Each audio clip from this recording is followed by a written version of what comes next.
Lo primero, miren este gráfico respecto a la inflación que se dio a conocer en la Argentina. Vamos al otro primero, en términos comparativos.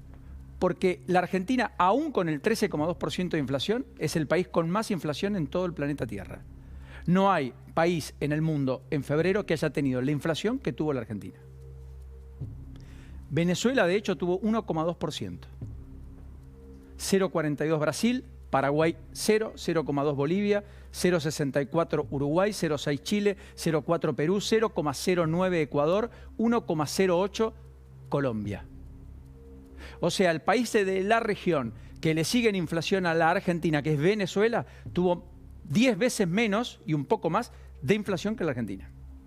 Segundo dato, cuando uno desagrega el dato de inflación, que lo vamos a hacer con Pablo Fernández Blanco ahora porque quiero que me explique y no se explique cuál es el camino del gobierno a recorrer para intentar bajar precios, cuando uno ve ese otro gráfico, ya sí, el del INDEC, uno entiende que la preocupación centralmente en febrero no estuvo tanto en alimentos y bebidas, que de hecho tuvo un 11,9% de aumento, bastante por debajo del más de 14% que había dado el indicador oficial de la Ciudad de Buenos Aires, dicho sea de paso.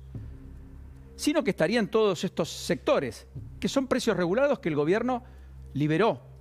Transporte, comunicación, aumento de internet, telefonía celular.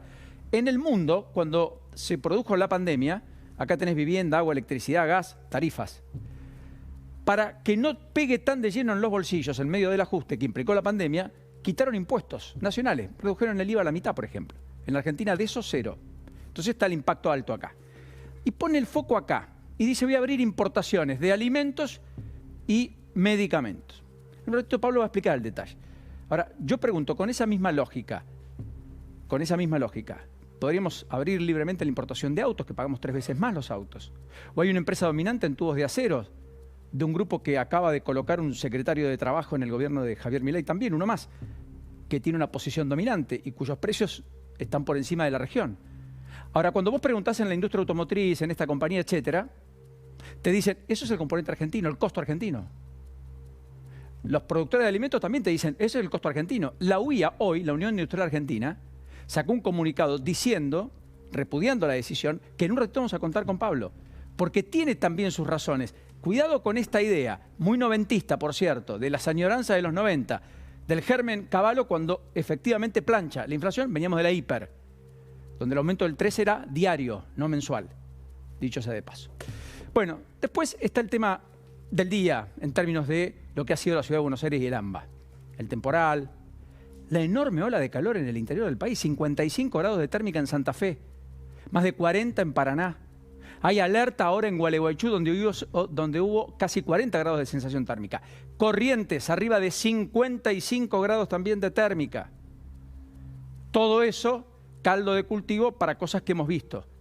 Lluvias muy intensas, más de 100 kilómetros, que han generado los trastornos y una víctima fatal, vale la pena decirlo, en Valentín Alsina, en esa imagen que hasta es de mal gusto compartirla, pero que se mostraba con un cuerpo flotando en el agua.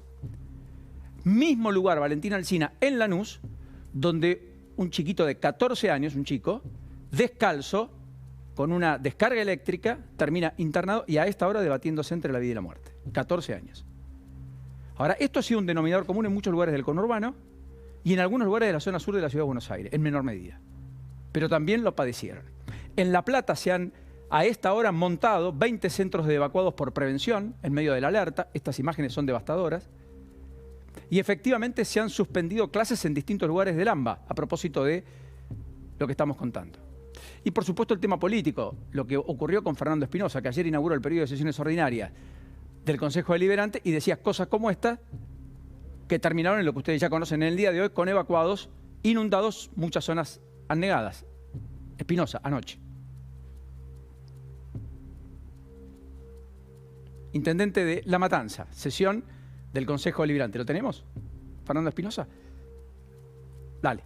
Puede ser una inundación. Ya no nos inundamos. Antes llovían 100 milímetros y teníamos 25.000 evacuados. Ahora llueven 200 milímetros y por las obras que hicimos hidráulicas, La Matanza no tiene un solo evacuado.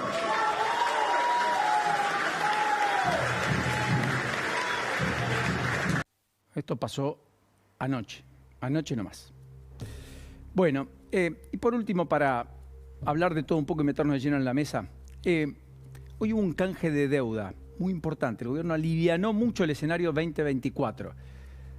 Pudo canjear 77% en pesos de la deuda que fue a buscar, 42,6 billones de pesos.